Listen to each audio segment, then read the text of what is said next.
चीज़ें इतनी ख़राब नहीं है जितना आपका अनुमान ख़राब हो रहा है, आपका अजम्पशन ख़राब हो रहा है। चीज़ें इतनी ख़राब नहीं है, समझ में आ रहा है आपको? कई बार जो आप सोचते हो वैसा होता नहीं है। आपने देखा होगा कि कई बार अंधेरे में जब हम चल रहे होते हैं और पैर के नीचे एक रस्सी आ जाती है तो हमें लगता है वो सांप है, हमें लगता है वो स्नेक है, लेकिन जब रोशनी आती है या जब हम उसको ढूंढने की कोशिश करते हैं तो वो एक्चुअली सांप नहीं होता, वो क्या होता है, रस्सी होती है।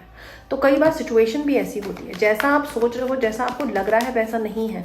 तो अभी किसी भी कंक्लूजन पे मत जाओ आप। अभी ये मत सोचो कि नहीं हाथ से चीज़ें निकल गई हैं, बिकॉज ये ऐसा नहीं है। ईश्वर आपको गाइडेंस दे रहे हैं, ईश्वर आपको साइन दे रहे हैं और आप उस चीज़ को सुन नहीं पा रहे हो, समझ नहीं पा रहे हो, ठीक है।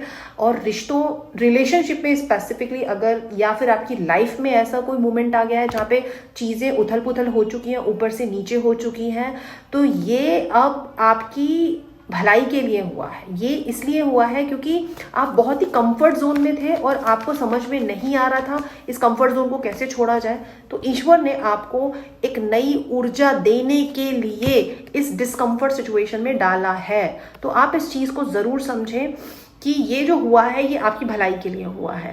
जब तक आप इस डिस्कम्फर्ट सिचुएशन में नहीं आते तो आप अपनी एनर्जी को नहीं पहचान पाते।